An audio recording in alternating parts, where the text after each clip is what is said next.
Seek and you shall find. Knock and it shall be open. Yes. That should have been my talk title today.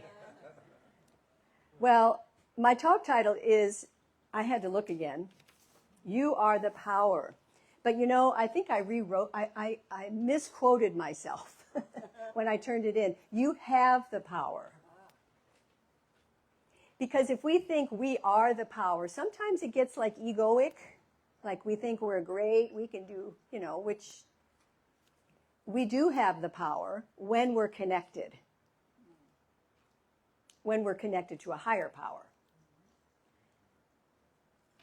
So last week I talked about our foundation and the metaphor of our house as our life. And that there's not more spiritual sense in one room than another. And a life built on the foundation of the conscious awareness of God's presence in every room, every part of your life, makes the entire house strong, stable, and able to withstand any upsets that might confront you. And when we live from our values, we talked about that, we're guided into right choices and right decisions, and we operate our life from a sense of integrity. I mean, who doesn't want a more joy-filled life? Who doesn't want a more prosperous life? A more loving life, a more powerful life? And, you know, the obstacle to a more powerful life is usually hidden in our limited beliefs and thoughts of our subconscious minds. And this is nothing new, I know, you all know that. But think about this. It's the little ways maybe we've settled for less. Or maybe it's that we just haven't felt good enough. Or all the small ways we have doubted our capacity for more good.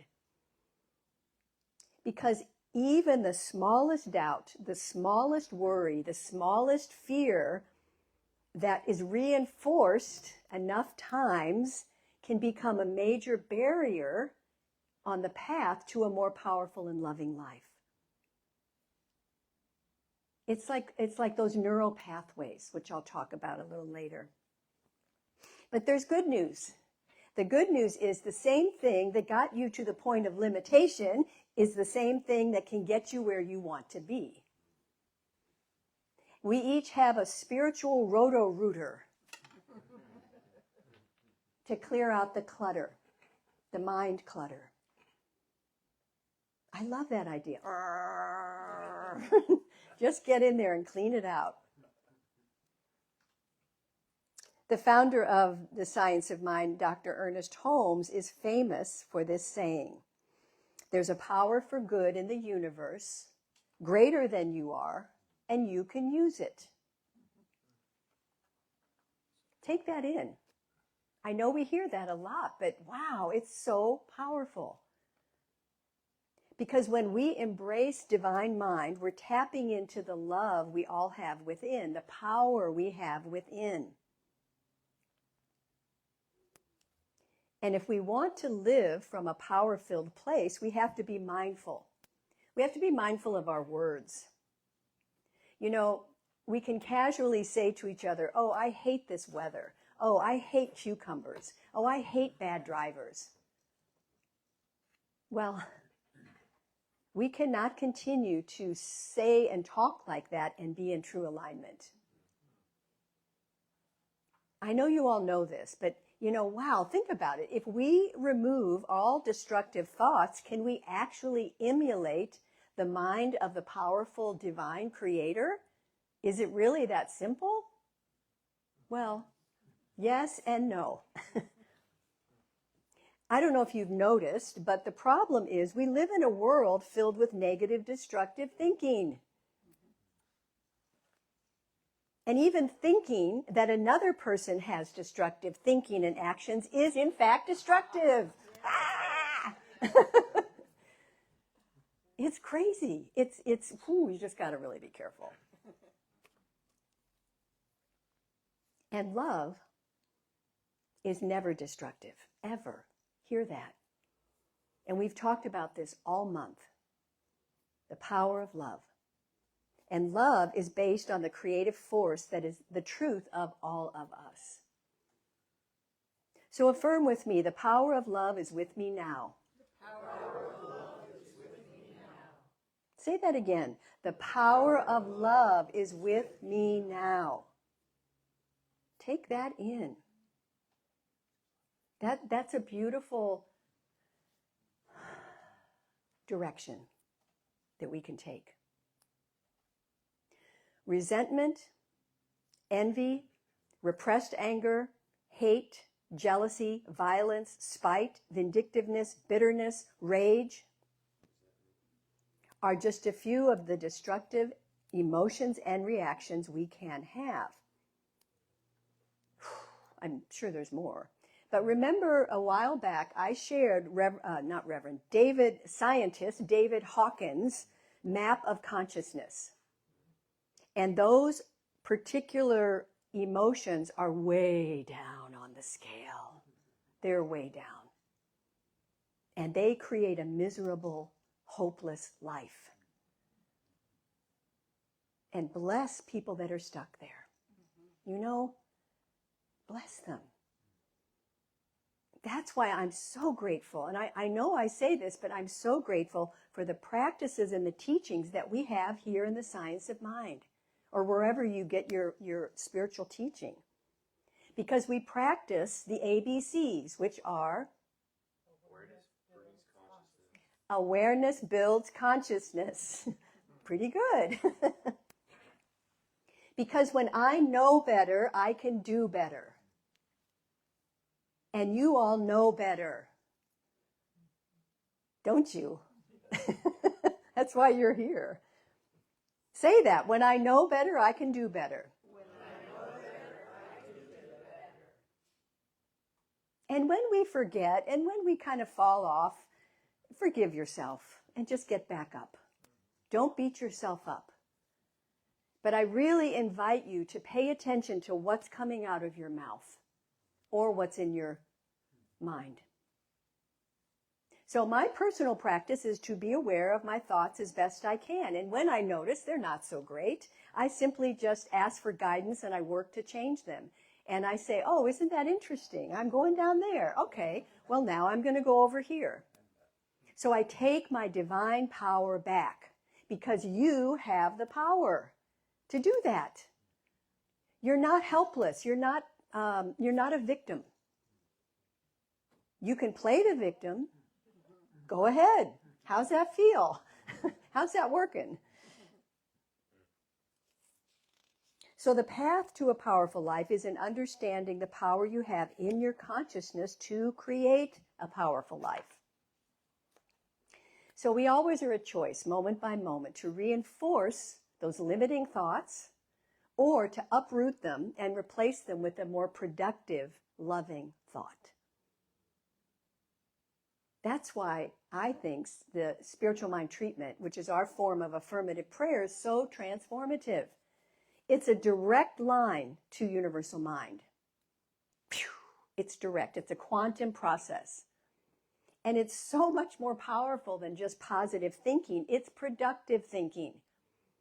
It's creating a new neural pathway. So a new neural pathway, what is that? Well, when we always go down this one path of fear or doubt or worry or whatever it is, and we just automatically go there, you've created a little pathway in your brain. Well, as soon as you start to think of a new thought, a new idea about that, a new word, and you keep affirming that and you're disciplined and you're committed to changing, you're going to create a new neural pathway in your brain. And then when that new neural pathway comes, that old thing just kind of goes somewhere. And it's just not there. And then you'll notice, and I'm sure some of you have experienced this, like, oh, I'm not triggered by that anymore. The trigger leaves. Now, the memory might be there, but you're not triggered. You can remember that event, but it doesn't cause you to worry or have fear or get pissed off or hate. Do you get it? That's why it's so powerful, spiritual mind treatment. It helps us, I think, achieve a consciousness of spiritual realization. It just brings us to that place of power. And we all have experiences of limitation in one form or another. Or maybe you don't. And it's important to recognize that our experiences may be a fact, but they're not the truth of who we are. So there is a divine reality behind every experience that is pure spirit, unlimited potentiality, and joy-filled goodness. I know sometimes that's hard to see or feel. But what I know is that there is, beyond our human experience, behind it, there is a divine pattern of perfection that so loves us, that so supports us. And we often have to call it forward. Knock, like they sang, knock and it shall be opened.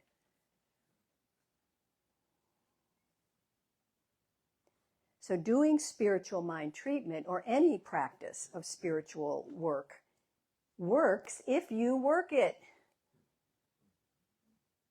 It works if you work it. So I mentioned this, I think, a couple weeks ago, is to, at the end of the day, just kind of notice what percentage of the day did I complain? What percentage of the day was I down here in vibration? And what percentage of the day was I up here on that scale? So you can Google David Hawkins' map of consciousness if you want to have your mind blown. And that is why taking classes and really being committed to your evolution in spirit, in consciousness, will help. So I mentioned last week that I taught in April the Foundations of Science of Mind, and the last part of the course was about values. And we heard from Gavin and Pam last week of what they wrote for their values and their mission. Because our values in life are our compass point. They really help to guide us. So I'm going to have the other two people from the class come up and share.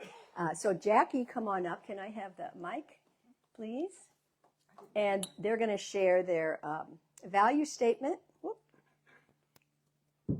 and mission statement. Hi, I'm Jackie. The values that stood out for me when I took this class were love, honesty, kindness, acceptance, and compassion. They really stood out. And we looked at our purpose in this class as well. And my purpose, I found, at this time is to model God's presence as it's revealed to me and to be open to it. We talked about a mission statement, and mine is to reach out into the world and its opportunities to share God's presence. It was a fantastic class too, a mind opener, I will say. Thank you. Thank you. And Mary Jane, would you like to share yours, please? I come from a different planet, I think. No, you don't. And by the way, right now the class that we're doing helps me anyway, and I think most of us in the class, to dig deeper into how we experience our daily life and really hearing in a different way. So anyway, here I go. I don't know if it would be the same today. My personal I chose joy, compassion, trustworthiness, playfulness, and love. I would not put love at the beginning because it leads to all the rest. But I just know that much better now. My personal purpose and mission is to find and create joy. My mission is to find joy in each moment of each day within myself and others. The gifts, which we were supposed to put in here, I possess and intend to share in this mission are my enjoyment and ease in mingling with strangers, my ability to sing, dance, and storytell, my empathy for people worldwide who desire food, shelter, water, and peace for their families, my time available for volunteer work, homemade food, and to share. I lose track of time when I'm cooking or reading or watching a documentary on TV. That is a form of meditation for me. My love of the outdoors and lifetime of the gift of exploration in the U.S., Canada, and Mexico with road trips and boat trips allows me to share special places I have found if folks are looking for the kiss of nature they desire. These travels also bring wonderful encounters with people along the way. I would like everyone to be able to experience the joy of swimming in a secluded pool along a river and listen to how nature fills the silence with her gifts. I believe dogs are one of God's greatest blessings and are welcomed with great affection, ready to be playful like you were as a youth.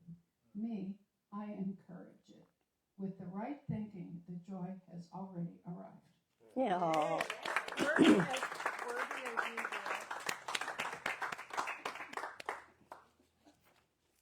Thank you both. It's nice to witness their truth and hold that for them, that powerful idea of a value. And I encourage all of you to think about what your values are and what supports you in this thing called life. So I'm going to share a story today from Mark Nepo. It's called The Stones at Chimayo. On the way to Chimayo, a woman saw two Spanish farmers repositioning stones in a riverbed to redirect the flow, and she felt compelled to help. She had the feeling that this had been done for centuries. Their mothers and fathers, their grandmothers and grandfathers, each in their own time and way, picking up the same stones pushed about by the storms or drought, and putting them back so the water can continue. It seems this is the never-ending work of relationship. Each of us, in our own time and way, moving the stones between us, repositioning the heavy things that get in the way, so the life of feeling can continue.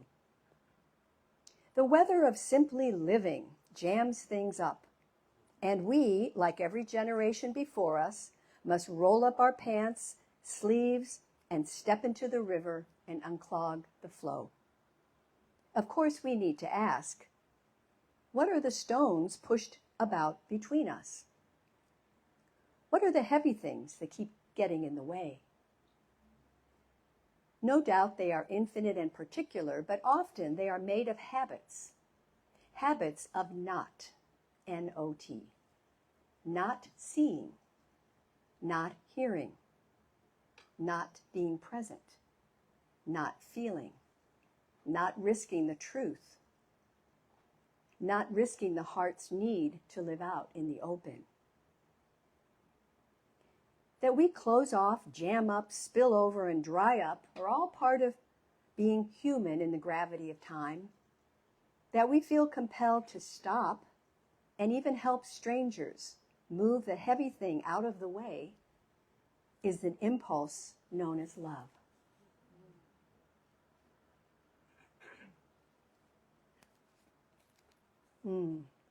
So I invite you to just close your eyes for a moment and take a breath.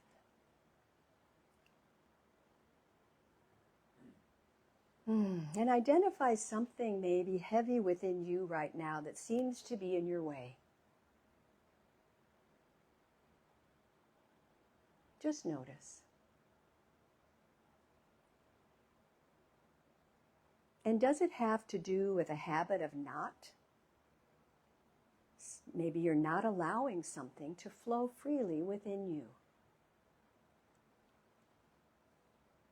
Just breathe and begin to notice what that is.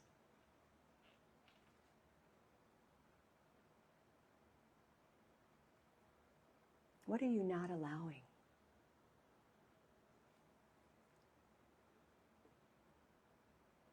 And be honest in assessing how heavy this stone is in you right now.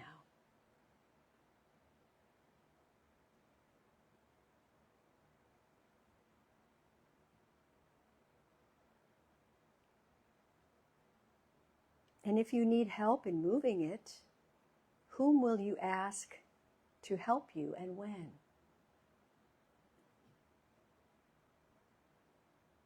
Can you knock on the door?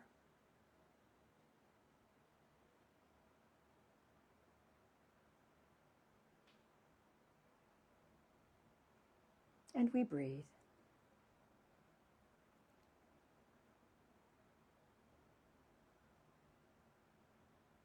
And imagine you step into the river and unclog the debris, the heaviness. You move that stone.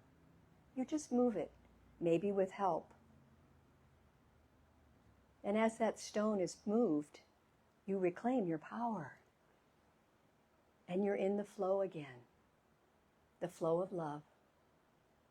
The flow of peace, beauty, joy.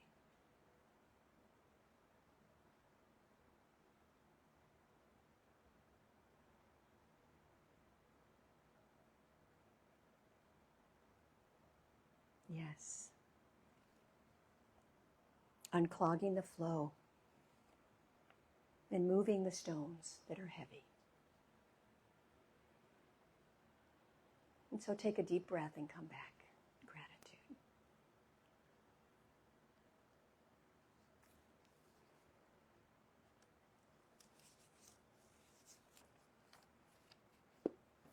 So I invite you in your prayer time or when you wake up in the morning to set as your intention to be available to knowing the fullness of the divine's presence today. To be available to reclaim your power. When we're tapped into that love, one power, one source, one force, one energy, one vibration of love, the divine love. So let's affirm together, I am available to know the fullness of God's presence today and reclaim my power. I am available to know the fullness of God's presence today and reclaim my power. Repeat after me. I am available to know the fullness of God's presence